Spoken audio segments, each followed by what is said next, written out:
Boa noite, veja no Brasil TV desta quarta-feira, dia 30 de junho. Um delegado e 4 policiais civis do Rio são presos, suspeitos de cobrar propina para não reprimir a venda de produtos piratas. A Polícia Federal cumpre mandados de busca e apreensão em Minas Gerais contra suspeitos de falsificar documentos para criminosos e foragidos da Justiça. O desemprego se mantém recorde no país, com quase 15 milhões de desempregados. E ainda o frio em boa parte do Brasil. Pelo terceiro dia seguido, nevou na Serra Catarinense. É agora no Brasil TV.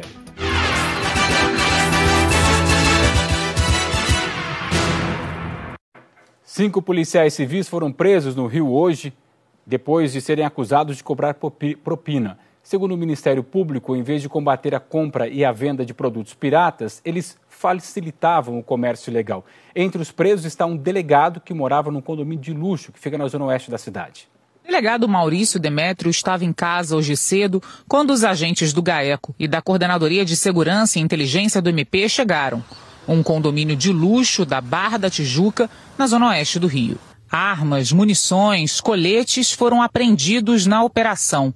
Cerca de R$300 mil estavam na casa do delegado. Segundo o Ministério Público, o delegado era chefe da organização criminosa criada por ele, quando estava à frente da Delegacia de Repressão aos Crimes contra a Propriedade Material.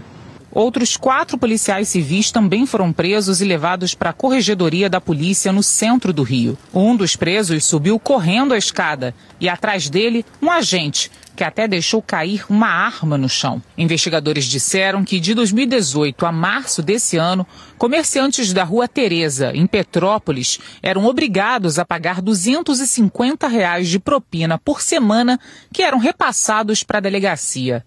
Caso contrário, poderiam sofrer represálias. Na denúncia, os promotores destacaram ainda que o delegado Maurício Demétrio, junto com outros policiais presos hoje, ao se verem como alvos de investigação, não pouparam esforços para se protegerem. Um episódio que, segundo o MP, comprova isso, foi um flagrante que o grupo liderado pelo delegado Demétrio, chamado de chefe da organização na denúncia, elaborou contra um dos delegados que os investigava. O delegado citado é Marcelo Machado, que chegou a ser preso em março desse ano. Ele foi solto depois de pagar fiança e continua sendo investigado no inquérito. Mas para os promotores da operação de hoje, Marcelo foi vítima do grupo chefiado por Demétrio. O Ministério Público também fez buscas na cidade da polícia. Os presos vão responder por diversos crimes. No caso do delegado Maurício Demétrio, por organização criminosa, obstrução à justiça, falsificação de laudo e lavagem de dinheiro. A pena mínima desses crimes somados é de 20 anos de cadeia. A Polícia Civil disse que abriu um procedimento interno e que vai pedir informações ao Ministério Público para investigar o caso. O delegado Maurício Demétrio negou as acusações. A Corregedoria da Polícia Civil do Rio informou que já tem informações em andamento sobre o caso, que vai pedir informações ao Ministério Público sobre a operação de hoje. A Associação da Rua Tereza, em Petrópolis, lamentou que os lojistas possam ter sido alvo de extorsão e disse que nunca recebeu nenhuma denúncia sobre o esquema revelado pelo Ministério Público. Não conseguimos localizar a defesa de Marcelo Machado, nem dos outros presos na operação de hoje. A Receita Federal descobriu um esquema ilegal de importação de produtos pelo Porto de Santos. Os criminosos burlavam o pagamento de impostos. Os fiscais ainda apuram a participação de pessoas que receberam auxílio emergencial e que teriam algum tipo de participação. Todas estas mercadorias são importadas. Elas teriam sido compradas por pessoas ou empresas que estão aqui no Brasil. Até aí tudo bem. O problema é que esses produtos entraram no país tentando burlar a fiscalização. Toda mercadoria importada precisa ser registrada na Receita Federal. Lá, os agentes analisam se esse produto pode ou não entrar no país e o valor do imposto cobrado. Nesse esquema, as mercadorias eram classificadas como bagagem desacompanhada, ou seja, livre de impostos. Mas esse tipo de carga só é permitida para brasileiros que moram há mais de um ano no exterior e estão retornando ao país de forma definitiva, o que não era o caso dessas mercadorias. O esquema começou a ser descoberto em março, quando a Alfândega de Santos criou um departamento específico para analisar esse tipo de carga. E o que chamou a atenção dos fiscais foi a quantidade de itens novos e repetidos. Em menos de 3 meses, 25 contêineres já foram bloqueados para análise.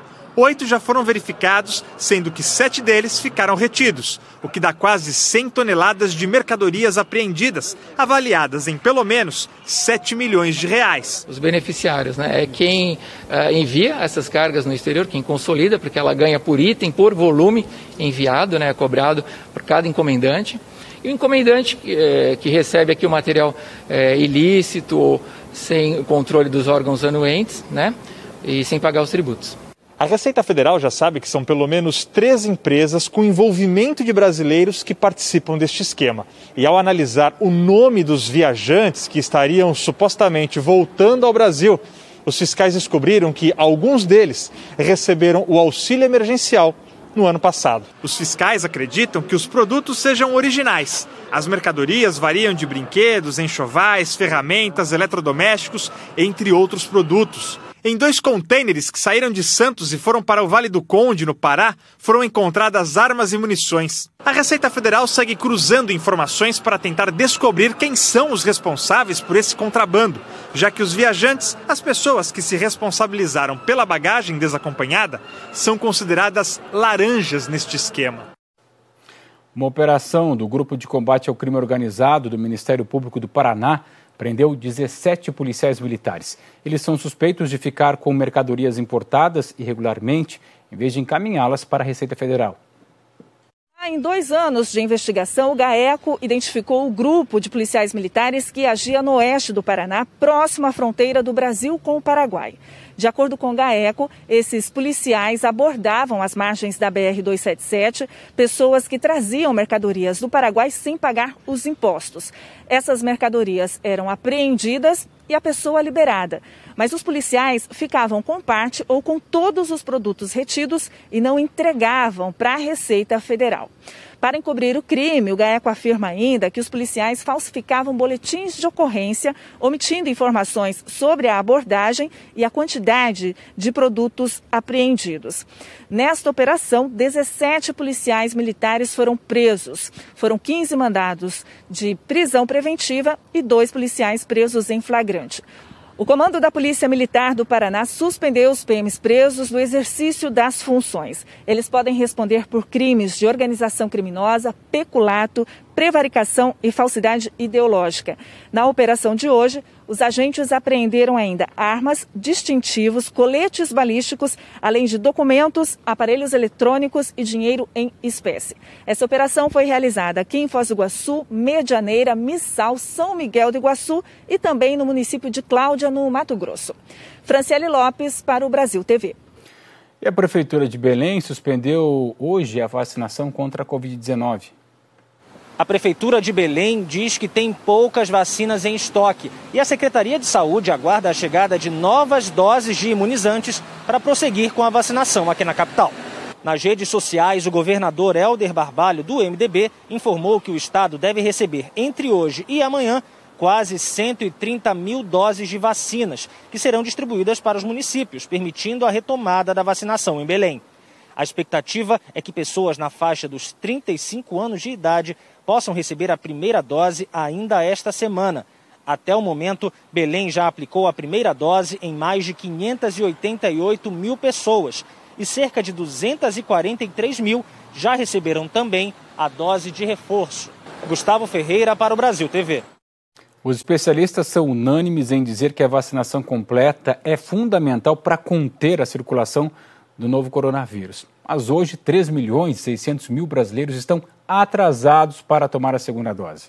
Vacinados contra a doença e a desesperança, brasileiros têm espalhado mensagens de alegria e agradecimento à ciência. Segunda dose tomada, viva a saúde pública. Viva o SUS, segunda dose. Mas nem todo mundo pôde chegar até aqui, o que faz esse momento ser ainda mais valioso. Já perdi meu pai para essa maldita doença, não vou perder minha mãe não. Dona Maria Rocha, vacinada com a segunda dose. São brasileiros que carregam a certeza de que só tomando a segunda dose a vacinação fica completa. Levando voinha para a segunda dose de felicidade, benção. E tem outra pessoa que também está muito feliz, é o seu José, morador de Carapicuíba, cidade da região metropolitana de São Paulo. Chegou a vez dele tomar a segunda dose da vacina contra a Covid. E ele está tão ansioso quanto no dia da primeira dose. Não vi a hora de chegar esse dia. Outros moradores já esperavam pela vacina. E mesmo a fila seguindo num ritmo bom, seu José sentia como se fosse uma eternidade. Ansioso demais. Veja a hora de eu tomar essa segunda dose. Ainda bem que a fila está andando rápido. Pouco tempo depois, a ansiedade deu lugar ao alívio. 0,5 ml. Tá ótimo, tá ótimo. Eu tô nervoso. Muita sensação de tomar a segunda dose. E eu só queria falar uma coisa. Não deixe de tomar a segunda dose. Então é muito bom a gente saber que está imunizado e tomar os cuidados, usar máscara. Seu José está certíssimo. Os infectologistas e epidemiologistas explicam que as pessoas precisam tomar as 2 doses, não só para a proteção individual, mas para garantir o mais importante, a proteção de todos contra o vírus. É que para reduzir a transmissão é necessário que um grande número de pessoas se vacine, porque aí quando alguém contaminado estiver em contato com um grupo de muitos vacinados, esse grupo vai formar uma barreira que vai impedir o contágio de outra pessoa que não estiver vacinada. Por isso que quanto mais gente vacinada, menos espaço o vírus encontra para se espalhar. Então a gente faz uma barreira, dessa forma, vacinando a maioria das pessoas, e o vírus não consegue encontrar outras pessoas suscetíveis à doença para que ele possa continuar a sua propagação. Então a imunidade coletiva só se vai acontecer com a população vacinada e com as 2 doses. Ontem à noite, o Programa Nacional de Imunizações recebeu mais vacinas. 1 milhão de doses prontas da Coronavac e a primeira parte de um lote de 2.400.000 da Pfizer. E tão importante quanto o poder público garantir mais doses é as pessoas voltarem para a segunda dose. O seu José fez a parte dele, emocionado ainda mais porque a Covid levou o irmão dele. Peguei a filha inteira pensando que ele podia ter tomado a vacina e ter se salvado. Se ele tivesse tomado a vacina mais cedo, ele não tinha morrido com 59 anos. Quem não tomou a segunda dose, tome, faça que nem eu. Bom dia, professor. Deus abençoe. Amém. Bom trabalho. Obrigada. Polícia Federal cumpriu mandados hoje de manhã em Belo Horizonte e cidades da região metropolitana em uma operação de combate à associação criminosa, falsidade ideológica e produção de documentos falsos. Essa operação de hoje é fruto de uma outra investigação da Polícia Federal. Em 2019, a Polícia Federal fez a Operação Stelis, de estelionato. Ela descobriu na época que um cartório do norte de Minas, junto com advogados e funcionários da Caixa Econômica Federal, estavam falsificando documentos, principalmente procurações. Com essas procurações, esses advogados iam à Caixa e recebiam o valor de precatórios, que é aquele documento, que um juiz dá para uma pessoa quando essa pessoa tem direito a receber algum dinheiro vindo de indenização, de ação contra o Estado. E esses advogados recebiam esse dinheiro no lugar de quem tinha direito a receber. Bom, essas pessoas foram presas na época temporariamente, agora estão respondendo em liberdade. Qual a relação disso que aconteceu em 2019 com a operação de hoje? Analisando ao longo de 1 ano e meio, com um olhar mais atento, os policiais federais descobriram e entenderam que, para além daquela falsificação de documentos que davam acesso ao precatório que era de outras pessoas,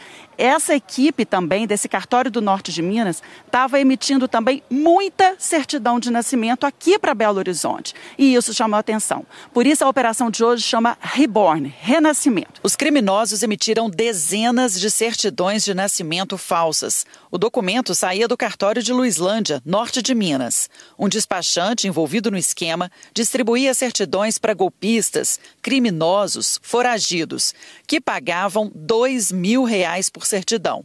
Com a certidão de nascimento com dados falsos, emitiam novos documentos e assim se escondiam da justiça, abriam empresas para aplicar mais golpes. Um policial civil do setor de emissão de documentos, de acordo com a investigação, também faz parte do grupo. A Polícia Federal cumpriu hoje 13 mandados de busca e apreensão na casa dos falsificadores e de quem comprou a certidão falsa de nascimento. Os endereços ficam em Belo Horizonte e em 4 cidades de Minas: Igarapé, Ribeirão das Neves, Divinópolis e Lagoa Santa. Também no estado de São Paulo, em Vila Velha, no Espírito Santo e em Santa Catarina. A gente apurou, por exemplo, que um cidadão residente no estado de Santa Catarina, ela tinha uma condenação criminal nos Estados Unidos por tráfico de pessoas e tráfico de drogas. E, no entanto, estava com uma identidade nova, levando uma vida normal em Florianópolis. Na Bahia, a polícia prendeu um homem suspeito de envolvimento nas mortes de tio e sobrinho assassinados depois de furtar carne em um supermercado em Salvador. O Mauro Anchieta tem os detalhes dessa história para a gente. O Departamento de Homicídios e Proteção à Pessoa da Polícia Civil e a Polícia Militar cumpriram mandados de prisão e de busca e apreensão na região do Nordeste de Amaralina, em Salvador, onde Bruno e Ian, tio e sobrinho, foram executados por criminosos no dia 26 de abril deste ano. Hoje cedo, a polícia ocupou várias ruas do bairro e conseguiu prender o homem que, segundo as investigações, levou os corpos dos dois no porta-malas de um carro até um bairro próximo. O nome do suspeito não foi revelado. A Polícia Civil disse que já identificou também quem entregou o tio e sobrinho aos traficantes, quem mandou matar e quem executou os 2 rapazes. 8 pessoas já tinham sido presas na primeira fase da Operação Retomada, entre elas o gerente do supermercado e 2 seguranças. Um vídeo mostra Bruno e Ian sendo agredidos por seguranças do supermercado na época do crime. A polícia afirma que depois de furtar 4 pacotes de carne, os 2 foram entregues a traficantes por seguranças da loja. A rede de supermercados Atacarejo disse em nota que prefere não falar sobre operações policiais. A empresa informou ainda que não tolera atos de violência e que vai continuar colaborando com as autoridades. Mauro Anchieta para o Brasil TV. A taxa de desemprego no Brasil se manteve em nível recorde de 14,7%. A taxa divulgada hoje pelo IBGE significa que há 14.800.000 desempregados no Brasil. O número só não é ainda maior porque muita gente decidiu se virar trabalhando por conta própria. Olá, Marcelo. Olá, amigos do Brasil TV. A taxa de desemprego do país ficou em 14,7% agora no trimestre encerrado em abril. Isso representa 14.800.000 pessoas procurando trabalho no país. Esse número mantém o recorde atingido no trimestre encerrado em março, o maior patamar observado até agora pela série histórica do IBGE, que começou a ser medida em 2012. O resultado de abril representa um aumento de 0,4 ponto percentual no desemprego em comparação com o trimestre encerrado em janeiro. Segundo o IBGE, a população ocupada no país se manteve estável nesse período. Ficou em 85.900.000 pessoas trabalhando. Os responsáveis pela pesquisa indicam aí maior pressão no mercado de trabalho, com menos da metade da população em idade para trabalhar tendo uma ocupação. O número de empregados do setor privado com carteira assinada ficou estável em 29.600.000 pessoas, patamar menor do que o do mesmo período de 2020. Já os trabalhadores sem carteira assinada ficaram em 9.800.000 pessoas, estável em relação a janeiro e queda também em comparação com o mesmo período do ano passado. Entre as categorias profissionais, só os trabalhadores por conta própria tiveram um avanço. Foi uma alta de 2,3%, segundo o IBGE, 24 milhões de brasileiros trabalhando dessa forma. Esse patamar é maior do que no começo da pandemia e o Instituto observa uma reação mais forte nesse tipo de trabalho do que em vagas formais com carteira assinada. Pela pesquisa, o Brasil tinha em abril quase 6 milhões de pessoas desalentadas, ou seja, que desistiram de procurar trabalho depois de procurar e não conseguir. Volto aos estúdios do Brasil TV. A seguir você vai ver essas imagens aí, ó. Parece inverno na Europa, né? Só que não é não. É lá no sul do Brasil. A gente te mostra já já.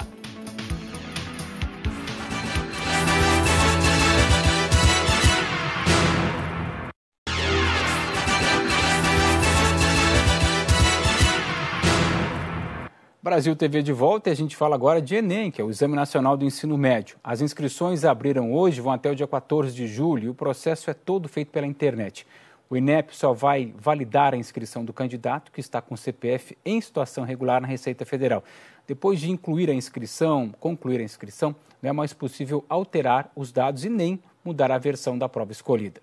Vamos falar desse frio todo que está fazendo boa parte do Brasil. Olha a imagem gravada por um produtor rural de Miriápolis, que fica lá no interior de São Paulo, a região que normalmente é muito quente e está entre as mais frias do estado.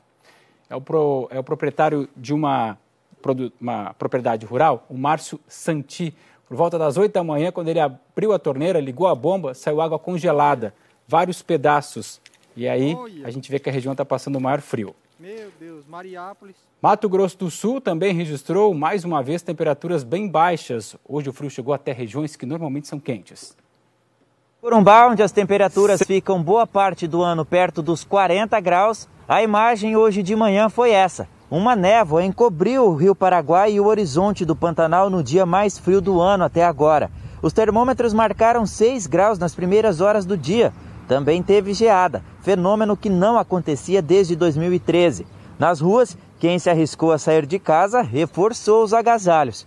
Já em Ponta Porã, na fronteira com o Paraguai, os termômetros marcaram 3 graus às 5 da manhã, com sensação térmica de -2. A vegetação ficou branquinha no segundo dia consecutivo por causa da geada. A previsão é que as temperaturas já voltem a subir a partir de amanhã aqui em Mato Grosso do Sul. Caio Tumeleiro, de Corumbá, para o Brasil TV.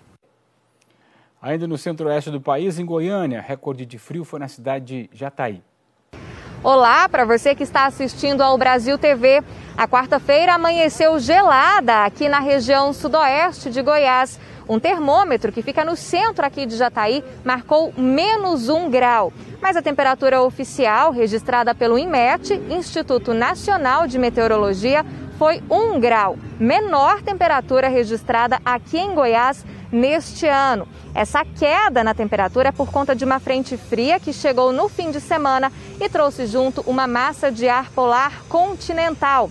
Com isso, teve até geada em alguns municípios aqui da região, como por exemplo Perolândia e Mineiros. Aqui em Goiás, o inverno é marcado pelo tempo seco e a vantagem desse tempo mais fresquinho é que a umidade relativa do ar acaba aumentando e nesta semana pode chegar até 80%.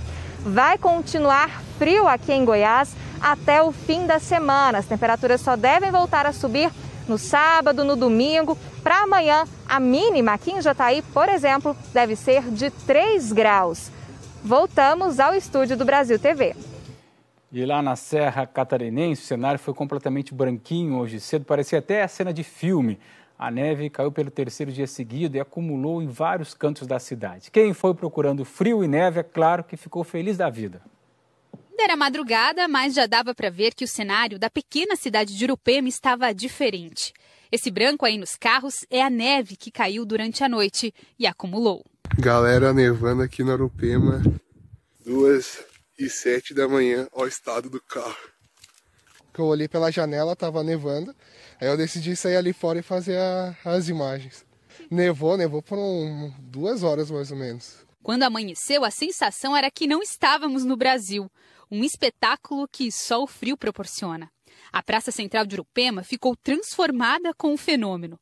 Difícil nessas horas é não se deixar levar pela magia da neve. Todo mundo vira criança. Eu e ele, a gente sempre dá uma procurada, assim, vai nevar, a gente tenta vir, né, ver a neve, assim, né. Deu até para fazer boneco de neve. E o povo é criativo mesmo. Olha só o que a nossa equipe encontrou bem aqui na Praça de Urupema. O tamanho desse boneco que foi feito durante a madrugada. Mais uma prova de que nevou forte por aqui. E se aqui virou a terra do gelo, a princesa Elsa também resolveu aparecer. Quem assistiu ao filme Frozen vai saber do que eu estou falando. Essa família veio de Fortaleza para encarar esses dias congelantes. A gente veio fazer uma aventura, né, num carro, no motorhome de Fortaleza. Inicialmente para Curitiba e depois curtir Camboriú, ver as praias, né, tirar fotos, apenas isso. Aí nós soubemos que teria essa mudança de clima, de tempo. E aí resolvemos aventurar um pouquinho mais para cá. E aí, tá valendo a pena? Tá valendo tinha visto muito. Isso antes? Não, nenhum de nós. Não. Tá valendo a pena, Frozen? Tá valendo a pena? Frozen. O inverno deste ano está superando todas as expectativas e realizando sonhos. Foi emocionante, gente, uma coisa assim divina, Parece assim uma coisa, contos de fada, coisa de filme mesmo, não dá para acreditar. Esse é o terceiro dia consecutivo que neva aqui na Serra Catarinense. Segundo a IPAGRE, órgão que monitora as condições climáticas aqui em Santa Catarina, é a primeira vez que isso acontece em 2 décadas, para a alegria dos turistas e para a nossa também. Faz tempo que a gente não via a neve acumular desse jeito por aqui. Teve neve acumulada em cada cantinho da cidade. Olha só como ficou o Morro das Torres, branquinho, branquinho. Até parece cenário europeu. O Brasil TV fica por aqui. Outras notícias logo mais no Jornal Nacional, que hoje começa mais cedo, hein? Às 10 para as 8 da noite, horário de Brasília. Se aqueça nessa noite fria. Boa noite para você e até amanhã.